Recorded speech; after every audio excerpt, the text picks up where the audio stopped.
Once, in a quiet monastery tucked away in the mountains, there was a Zen master known for his profound wisdom and unusual teachings. His students came to him seeking guidance on many aspects of life, including self-control, spirituality, and inner peace. One day, a young monk approached the master with a troubled look on his face, asking about a topic often whispered about but rarely discussed openly: the control of one's sexual energy. The young monk, with his hands folded respectfully, asked, "Master, I have heard many speak of the importance of conserving one's energy, particularly the vital force found in our bodies. Can you teach me more about this?" The Zen master smiled gently, knowing this was a difficult but necessary lesson for the young monk. He gestured for him to sit, and the two sat facing the distant mountains as the master began to speak. "Energy is like water," the master said.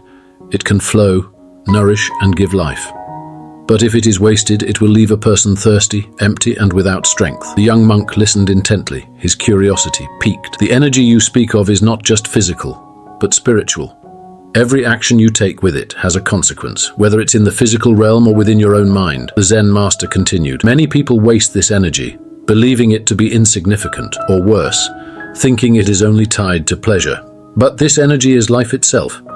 It is the force behind your creativity, your focus, and even your connection to the universe." The young monk's eyes widened and he leaned in closer. "But Master," he asked, "how can one control this force?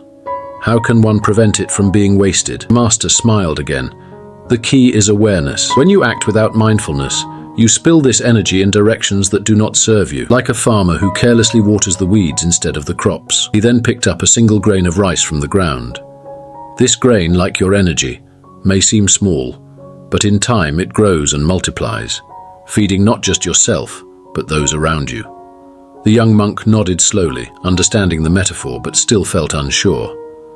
"And what happens if one does waste it, Master?" The Zen master paused for a moment, looking deeply into the monk's eyes.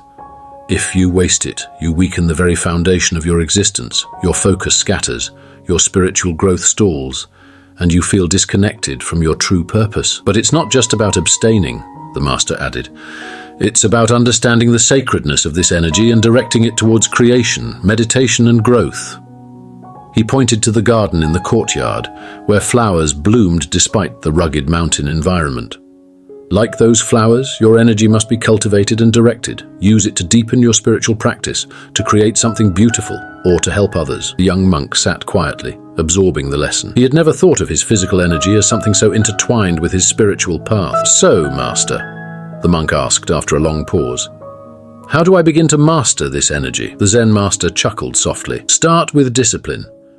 When the mind is disciplined, the body follows. Practice meditation, mindfulness, and focus. Every time you feel that energy rising, redirect it into something meaningful, whether it's your practice, your studies, or your connection with others." The monk nodded, understanding that this was no simple task, but a lifelong practice. The Zen master then leaned in and said quietly, "Remember, the energy of life is precious.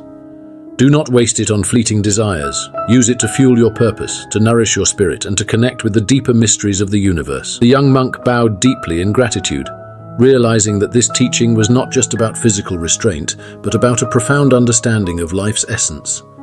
As he rose to leave, the master gave one final piece of advice. "The river of your energy flows where your mind leads it. Guide it wisely, and it will nourish you and all those you encounter." With these words, the monk left, feeling a new sense of purpose and clarity.